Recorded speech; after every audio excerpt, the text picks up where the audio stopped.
The moment Officer Ryan Keller saw the black woman step out of the black military SUV, he decided she didn't belong behind the wheel. Rain tapped softly against the gas station canopy somewhere outside of El Paso, Texas, while neon lights flickered across puddles stained with oil and gasoline.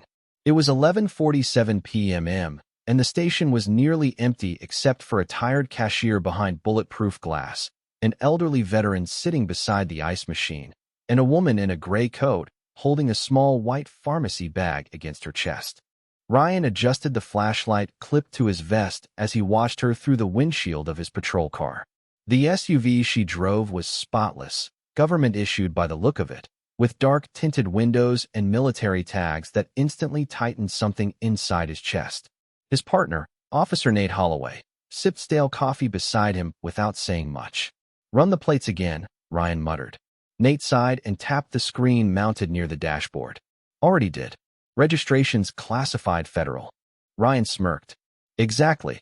The woman closed her car door carefully instead of slamming it, like someone raised to respect expensive things. She looked calm, too calm for his liking. Mid-40s maybe. Black woman. No jewelry except a thin silver wedding band. No makeup. No attitude. But Ryan had spent 3 years on patrol convincing himself he could spot lies before people even spoke. And something about her composure irritated him more than panic ever would. "Watch this," he said, stepping out into the damp night air. The cold wind carried the smell of diesel and rain across the empty highway stretching behind the station for miles. The woman glanced up as his flashlight beam crossed her face. Her eyes looked tired but steady. "Ma'am," Ryan called sharply, "step away from the vehicle." The cashier lowered his gaze immediately. The old veteran near the ice machine froze with a coffee cup halfway to his mouth. The woman blinked once. "Is there a problem, officer?" Her voice was soft, controlled, educated. Ryan hated how calm she sounded. "License and registration." She handed them over without argument. "Evelyn Carter. Texas ID." Ryan scanned her face again, searching for nervousness, guilt, anything. "This your vehicle?" "Yes." "You expect me to believe that?" Nate stepped out slowly from the passenger side now, sensing the tension growing thicker beneath the rain and fluorescent lights. Evelyn glanced briefly toward the elderly man sitting outside shivering beneath a thin army blanket. "Sir," she asked quietly toward the veteran, "did they bring your insulin out yet?" The old man shook his head weakly. Ryan narrowed his eyes. "Don't change the subject." She looked back at him politely. "I'm not." Ryan circled the SUV, flashlight dragging over every inch like he was inspecting evidence at a crime scene. "You people always got a story," he muttered under his breath, loud enough for everyone nearby to hear. Evelyn's expression did not change, but Nate shifted uncomfortably. The rain started falling harder now, bouncing against the hood of the patrol car. Ryan stopped beside the driver's door. "Hands where I can see them." She obeyed immediately. No resistance. No raised voice. Somehow that irritated him even more. In the distance, thunder rolled low across the desert sky while a teenage kid pumping gas nearby slowly lifted his phone and started recording. The teenager recording near pump number 4 quietly whispered, "This is going viral," while rainwater dripped from the edge of the gas station canopy in long silver lines. Evelyn Carter stood perfectly still beside the SUV with her hands visible, her gray coat darkening under the cold Texas rain. Most people would have argued by now. Most people would have demanded a lawyer, raised their voice, or tried to prove something. Evelyn did none of that. Her attention stayed fixed on the elderly veteran sitting near the ice machine. The old man's breathing looked shallow beneath the soaked army blanket wrapped around his shoulders, and every few seconds he rubbed his hands together, trying to stay warm. "Sir," Evelyn asked gently, ignoring Officer Ryan Keller for a moment, "when was the last time you checked your blood sugar?" The veteran looked embarrassed to answer. "This morning, I think." Ryan let out a dry laugh. "You are in no position to play nurse right now." Evelyn finally looked back at him. Calm eyes. No fear. No anger. Just patience that somehow made Ryan feel even more irritated. Nate watched quietly from beside the patrol car while dispatch radio chatter hissed softly from his shoulder speaker. Cars rushed down the wet highway in the distance, their headlights sliding across the station windows like pale ghosts. "I stopped because he needed insulin," Evelyn explained softly. The pharmacist inside was closing. Ryan crossed his arms. That military vehicle belongs to who exactly? I already answered that. No, Ryan replied sharply, stepping closer. You avoided the question. Evelyn glanced briefly toward the SUV, then back at him. Officer, there is a silver identification card clipped behind the driver visor. If you call the number printed on it, this misunderstanding can be resolved quickly. Ryan smiled without humor. A secret government card? The teenager recording from across the pumps snorted quietly. Nate shifted again, uncomfortable now. Evelyn did not react to the mocking tone. Rain rolled down the side of her face, but she never wiped it away. Please, she said. The gentleman outside needs his medication first. Ryan opened the SUV door himself and searched above the visor until his fingers found the silver card. The moment he pulled it down, his expression tightened slightly. It looked official. Heavy metal. Minimal text. A phone number with no agency name attached. What is this? He asked. Call it. Evelyn answered. That is all you need to do. Ryan stared at her another second before laughing under his breath. You think I was born yesterday? He walked back beneath the canopy lights and held the card up for Nate to see. Probably fake. But Nate did not answer immediately. He kept staring at the card. That seal looks real. Ryan scoffed. Anybody can print a seal. The old veteran suddenly coughed hard beside the ice machine, struggling to catch his breath. Evelyn instinctively stepped toward him, but Ryan lifted a hand to stop her. Stay where you are. For the first time, something painful crossed her face. Not fear for herself. Concern for the old man. She slowly reached into her coat pocket. Ryan instantly straightened. Hands where I can see them. It is glucose tablets, she explained calmly. For him. Nate glanced at the veteran and quietly muttered, Ryan. But Ryan ignored him. His pride had already locked onto the situation too deeply to let go. Around them, the gas station lights buzzed softly while thunder rolled lower across the desert sky. Then Ryan pulled out his phone, stared at the silver card one more time, and finally dialed the number printed beneath the strange black seal. Ryan Keller expected the mysterious phone number to lead nowhere. He expected voicemail, confusion, maybe some fake government office designed to intimidate local police. Instead, the line connected before the second ring ended. The voice that answered was calm, deep, and immediate. Identification code. Ryan frowned and glanced at Nate. Excuse me. The voice repeated the request without emotion. State your identification code. Rain hammered harder against the metal canopy overhead while the teenager recording moved closer, sensing something changing in the atmosphere. Ryan straightened his shoulders instinctively. Officer Ryan Keller, El Paso County Police Department. Silence followed for 3 long seconds. Not static. Not background office noise.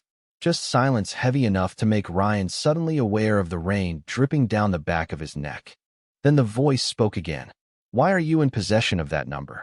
Ryan forced out a laugh. We detained a woman claiming federal access. Another pause. This one felt colder.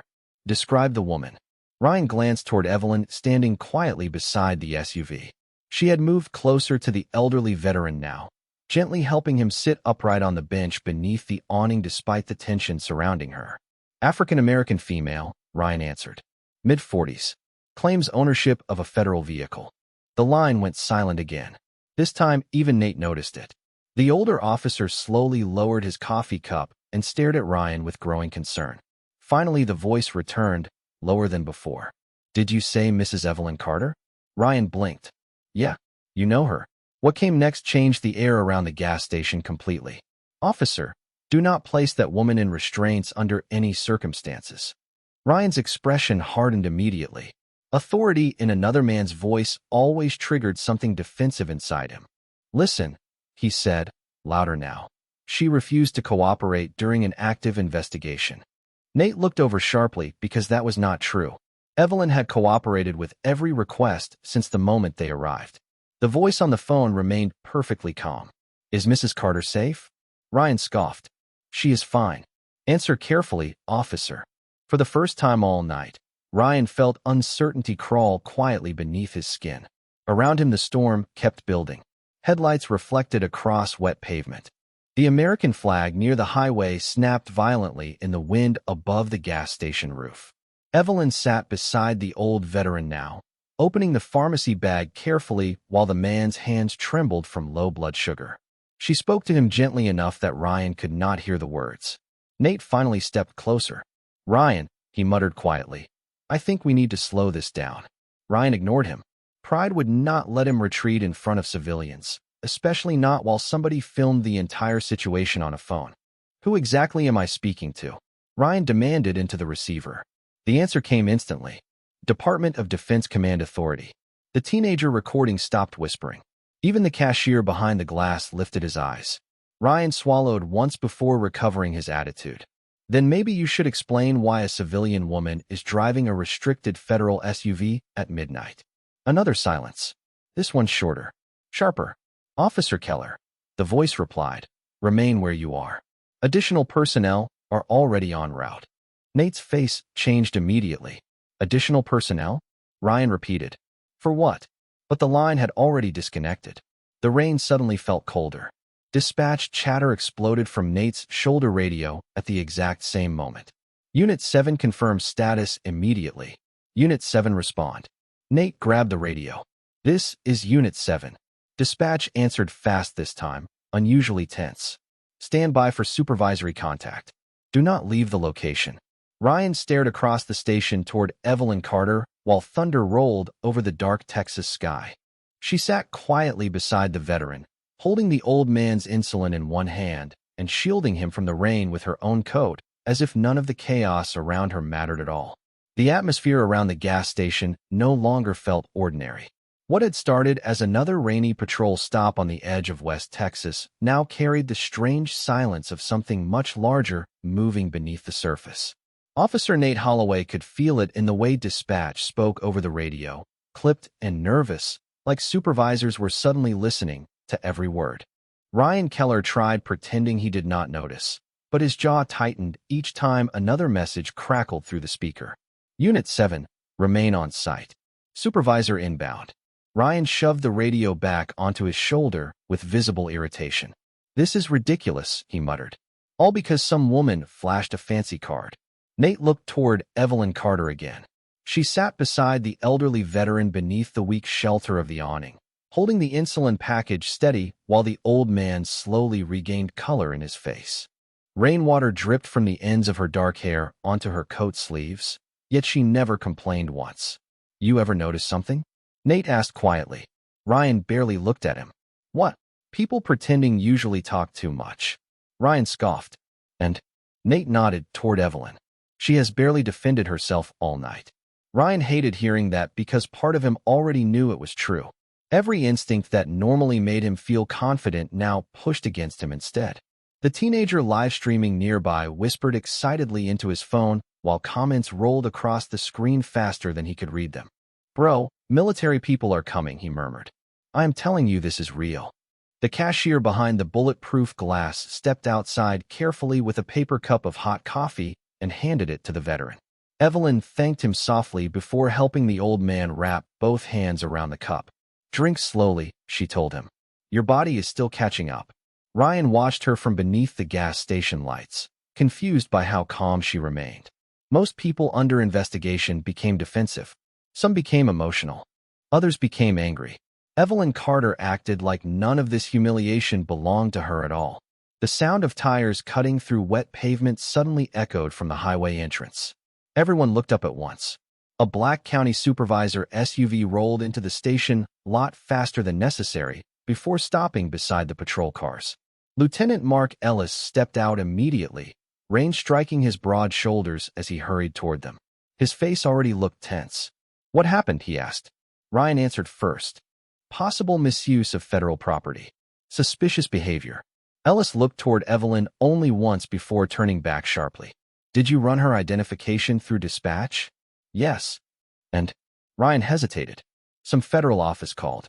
Ellis stared at him. "What federal office?" "Department of Defense something." The lieutenant closed his eyes briefly like a man already developing a headache. "Ryan," he said carefully, "what exactly did you say to these people?" Before Ryan could answer, another sound rolled across the dark highway. Deep engines. Heavy engines. Not civilian. Every person at the station slowly turned toward the road. Through the curtain of rain, Three matte black SUVs appeared in perfect formation with headlights glowing pale against the storm.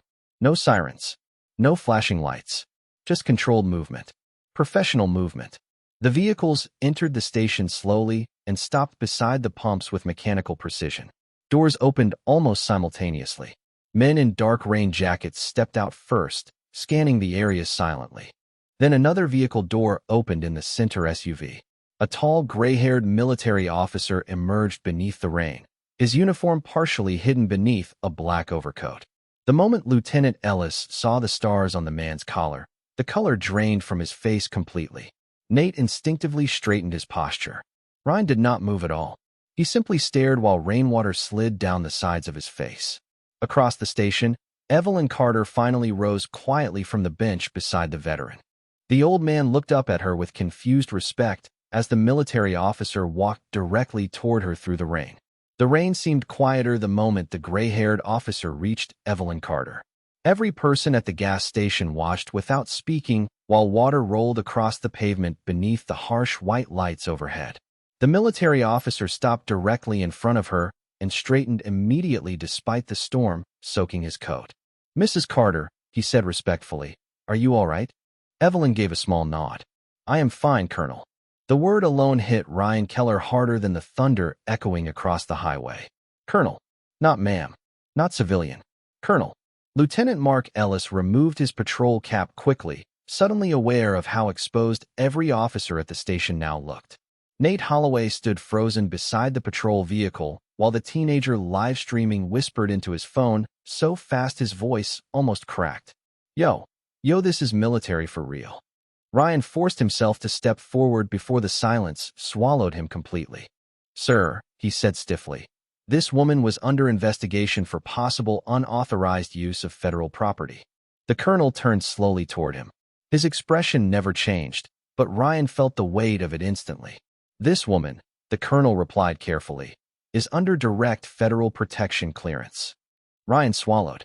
Nobody informed local law enforcement. Because local law enforcement was not supposed to be involved. The answer landed like cold steel.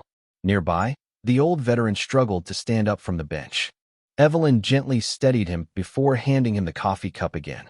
"Easy," she told him softly. "Your hands are still shaking." The veteran looked at her with confusion and gratitude mixed together.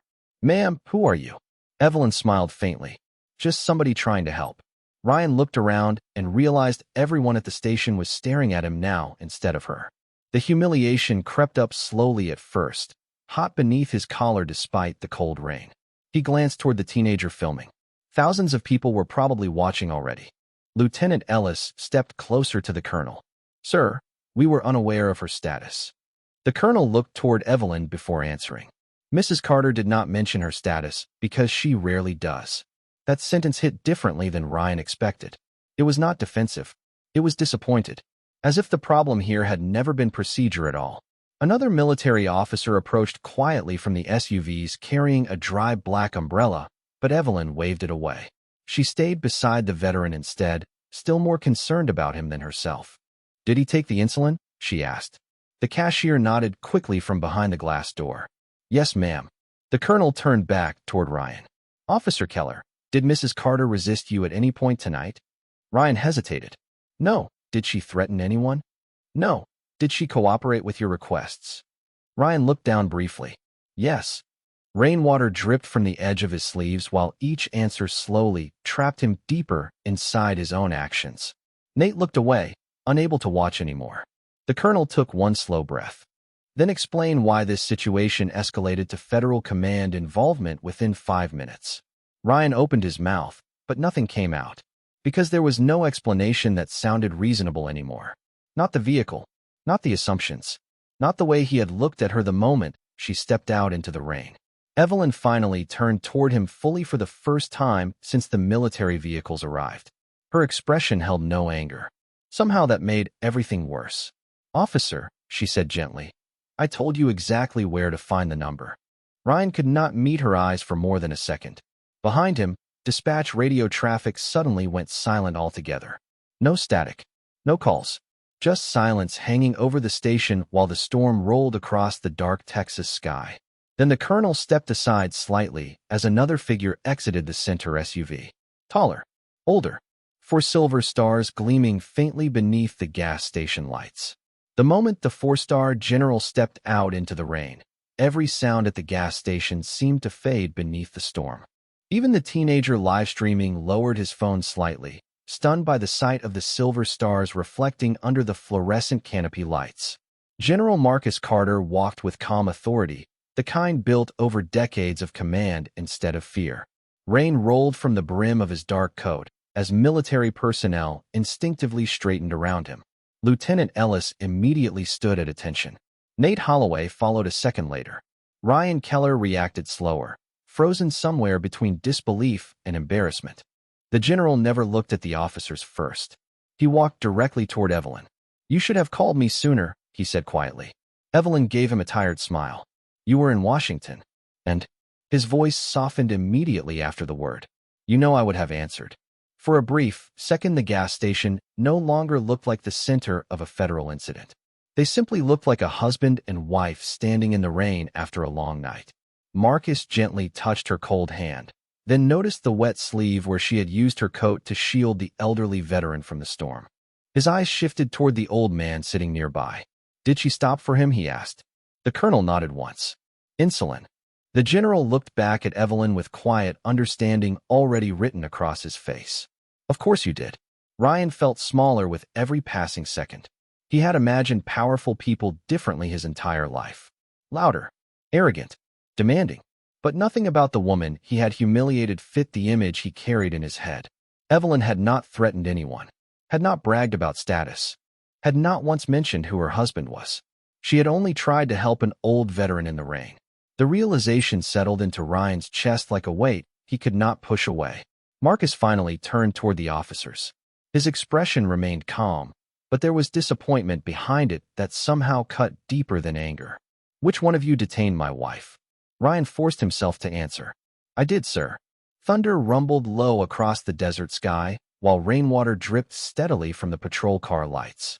The teenager recording whispered, "Oh man," under his breath as comments exploded across his livestream feed. The general stepped closer to Ryan, not aggressively, simply directly. "Tell me something honestly, officer." Ryan swallowed hard. "Sir, if my wife had looked different tonight, would this stop have gone the same way?" Ryan opened his mouth, but no answer came. Because standing there beneath the storm, surrounded by military command and flashing police lights, he finally heard his own words from earlier repeating inside his head. "You people always got a story." The sentence sounded uglier now than it had minutes ago. Nate looked down at the wet pavement. Lieutenant Ellis rubbed rainwater from his forehead, unable to interrupt. Evelyn noticed the silence growing heavier and quietly stepped beside her husband. "Marcus," she said gently, "the veteran still needs transportation to the clinic tomorrow morning." The general looked at her for a long second, almost amazed that after everything that had happened, she was still thinking about someone else. "I will arrange it," he answered softly. The old veteran stared between them in disbelief. "You are really a general?" Marcus glanced toward him and smiled faintly. "Tonight, she is the important one." Evelyn lowered her eyes modestly, clearly uncomfortable with attention. Across the station, the storm finally began to weaken. Rain slowed against the canopy roof until only scattered drops remained. But Ryan Keller still stood motionless beneath the lights, soaked completely, realizing that the worst part of the night was not the arrival of military command or the possibility of disciplinary action. It was understanding that the woman he judged in seconds had shown more dignity and silence than he had shown with all the authority on his badge. The storm finally began drifting east across the Texas desert, leaving behind wet pavement that reflected the red and blue patrol lights like broken glass. Nobody at the gas station moved much anymore. The tension had changed shape. Earlier it had felt aggressive and loud. Now it felt heavy and ashamed.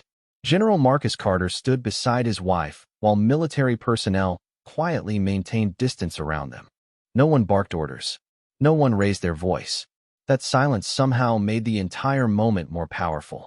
Ryan Keller kept replaying the night inside his head piece by piece, searching for the exact second everything went wrong. But the deeper he looked, the more uncomfortable the answer became. It had gone wrong before he even stepped out of the patrol car. It had gone wrong the moment he saw a black woman driving a federal vehicle and decided she could not possibly belong in it. Lieutenant Ellis finally cleared his throat carefully. "General Carter," he said, "on behalf of the department, I apologize for how this situation was handled tonight." Marcus nodded politely but did not immediately respond. His attention stayed on Evelyn as she helped the elderly veteran finish the last sip of coffee. "You should sit somewhere warm soon," she told the man gently. "Your body temperature is still low." The veteran looked emotional now, shaking his head slowly. "Ma'am, after everything that happened, you are still worried about me." Evelyn smiled faintly. "Somebody should be." Those 4 words landed harder than any speech could have. Nate Holloway quietly removed his patrol gloves and stared down at them for a moment. "Mrs. Carter," he said carefully, "I should have stepped in earlier." Ryan looked at him in surprise, but Nate continued anyway. "I knew this stop felt wrong." Evelyn turned toward him with the same calm expression she had carried all night. "Then next time," she answered softly. "Trust that feeling sooner." Nate nodded once, unable to argue with that. Nearby, the teenager live streaming lowered his phone completely for the first time since the military vehicles arrived. Even he seemed to understand the moment had become something bigger than internet drama. Ryan finally forced himself to speak again. "Mrs. Carter," his voice sounded weaker now. "I made assumptions." Marcus looked at him steadily, but said nothing. Ryan swallowed hard beneath the glare of the gas station lights. "I thought I was reading the situation correctly." Evelyn studied him quietly for several seconds before answering. "No," she said gently. "You were reading me." The sentence hit him harder than any public reprimand ever could. Because it was true. He had not investigated behavior. He had investigated appearance. The rain slowed to scattered drops tapping softly against the metal awning overhead, while trucks continued rolling down the distant highway. Somewhere far across the desert, lightning flickered silently behind dark clouds.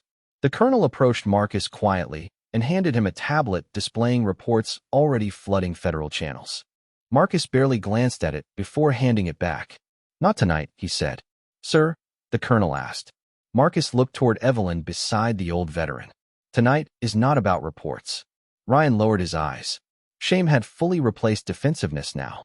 For the first time since joining the force, he understood how dangerous certainty could become when mixed with prejudice and authority. Evelyn slowly stepped closer to him. There was no anger in her face, no desire to humiliate him back. That almost made it harder to stand there. "Officer Keller," she said quietly, "do you know why I never mentioned who my husband was?" Ryan shook his head. "Because respect that only appears after status is revealed is not respect at all." Nobody spoke after that. The fluorescent lights buzzed softly overhead while cold wind moved through the nearly empty station. Somewhere behind them, the American flag still waved above the highway, damp from rain but standing tall against the dark sky. And Ryan Keller realized he would remember this night for the rest of his life, not because a 4-star general arrived, but because the woman he judged without knowing her had answered humiliation with more grace than he deserved. The night air felt colder after the rain stopped. Water still dripped from the edge of the gas station canopy in slow, uneven rhythms, while the highway beyond the station glowed beneath distant truck headlights. Nobody seemed eager to leave. The military personnel remained near the black SUVs with quiet discipline, and the local officers stood awkwardly beneath the fluorescent lights as if uncertain where to place their hands or eyes. Ryan Keller felt every second stretching longer than normal. He had spent years believing authority meant control. But standing there now, soaked uniform clinging to his shoulders, he understood how quickly authority collapsed when character failed underneath it. Evelyn Carter quietly helped the elderly veteran to his feet, while Marcus spoke briefly with the colonel near the vehicles. The old man leaned heavily on his cane, but looked steadier now. "I cannot thank you enough," he told her softly. Evelyn adjusted the blanket around his shoulders. "You do not owe me thanks," she replied. "You serve this country too." The veteran looked down at the ground for a moment before speaking again. "Most people walked past me tonight before you stopped." Evelyn did not answer immediately. She simply glanced toward the dark highway where rain still shimmered across the asphalt.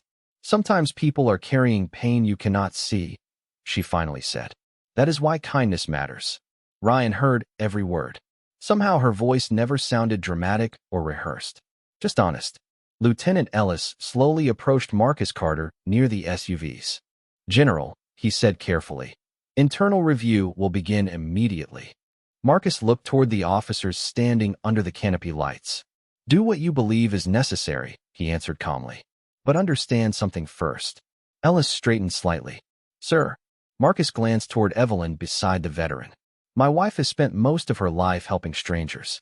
She was a combat trauma nurse before I ever became a general. There are soldiers alive today because she refused to walk away from people suffering." Ryan looked up sharply. Nate folded his arms quietly against the cold wind while listening. Marcus continued speaking, not with anger, but with quiet pride. "In Mosul, she stayed inside a collapsing field hospital during mortar fire because wounded soldiers were still trapped inside." The teenager who had been live streaming all night lowered his phone completely now. Nobody wanted internet reactions anymore. They wanted to hear the truth. "One of those soldiers," Marcus continued softly, "was me." Ryan felt his stomach tighten. Evelyn immediately shook her head slightly, uncomfortable with attention turning toward her again. "Marcus." "No," he replied gently. "They should understand." The general looked directly at Ryan now. "Everything I became after that war happened because she carried me out when others thought I was already gone." Silence settled over the station once more. Even the distant traffic seemed quieter somehow. Ryan stared at Evelyn differently now, not because of her husband's rank, but because he suddenly understood how much humanity he had failed to see standing right in front of him all night. She was not important because she knew powerful people. She was important because of who she was when nobody recognized her at all. Nate slowly removed his hat and rubbed rainwater from the brim. "Mrs. Carter," he said quietly, "you never once tried to embarrass us tonight." Evelyn looked at him calmly. Humiliating people rarely teaches them anything. Ryan swallowed hard. Shame sat visibly across his face now, no longer hidden behind defensiveness. "I am sorry," he said finally. The words sounded small beneath the open Texas sky. Evelyn studied him for a long moment before answering. "Then let tonight change something." No accusation. No speech. Just one sentence spoken with quiet hope instead of bitterness. Marcus opened the SUV door for her while military personnel stepped back respectfully. Before getting inside, Evelyn turned once more toward the old veteran. "Someone from the base clinic will pick you up at 8 in the morning," she told him gently. Tears gathered in the old man's tired eyes as he nodded. The gas station lights hummed softly overhead while cold wind carried the smell of wet pavement across the empty desert road. And for the first time all night, nobody at that station saw Evelyn Carter as a powerful man's wife. They saw her exactly as she had been from the beginning. A good person.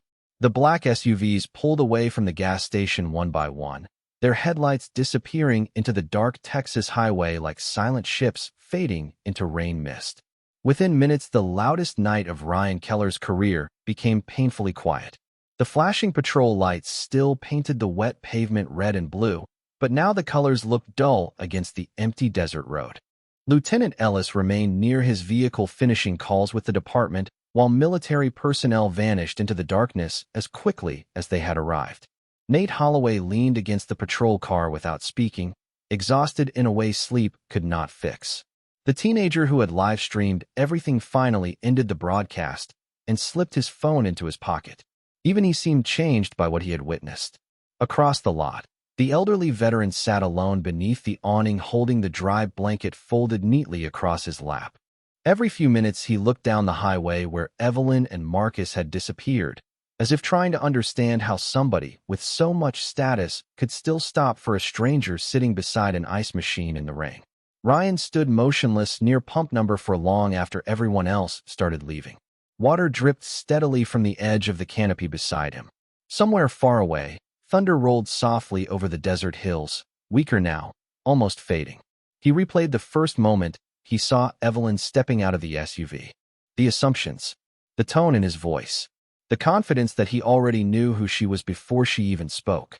He thought about how easily he had ignored her kindness because it came wrapped in skin color and quiet dignity instead of wealth or arrogance. The memory sat heavier in his chest with every passing minute. Nate finally broke the silence. "You going to be all right?" Ryan let out a slow breath. "I do not know." Nate looked toward the empty highway. "For what it is worth, She gave you a chance most people would not have. Ryan nodded slightly. He knew that too. Evelyn Carter could have destroyed him publicly the moment military command arrived. She could have humiliated him in front of supervisors, cameras, and federal officers. Instead, she chose restraint, grace, humanity. That hurt more than punishment ever could. The gas station cashier stepped outside carrying a mop bucket and paused near Ryan for a second. "Officer," he said quietly, "that woman comes through here sometimes." Ryan looked up immediately. "She does." The cashier nodded. "Always buys coffee for truckers. Pays for people who are short on gas money too." Ryan stared at the wet pavement again. Somehow hearing that made everything worse and better at the same time. Worse because it confirmed exactly what kind of person he had judged unfairly. Better because maybe people like Evelyn still existed in a world that often rewarded cruelty more than kindness. The old veteran slowly rose from the bench with his cane. Before leaving, he stopped beside Ryan for a brief moment. "Son," he said softly, "a uniform does not make somebody honorable. Choices do." Then he walked carefully toward the waiting clinic transport van arriving beneath the dim station lights. Ryan watched him disappear into the vehicle before looking up at the American flag above the highway. It still moved gently in the cold night wind, damp from rain but steady against the dark sky. For years Ryan believed respect came from authority, from fear, from control over situations and people. But tonight a quiet woman standing in the rain beside a homeless veteran had shown him something stronger. Real strength looked like patience when you were humiliated, compassion when you were misunderstood, and dignity when nobody believed you deserved it. The patrol lights finally shut off one by one, leaving only the soft glow of the gas station sign against the empty Texas road. Ryan stood there alone for another minute beneath the silence of the cooling storm, hearing Evelyn Carter's words one last time inside his head. Respect that only appears after status is revealed is not respect at all. And somewhere deep inside himself, for the first time in many years, he understood exactly what she meant.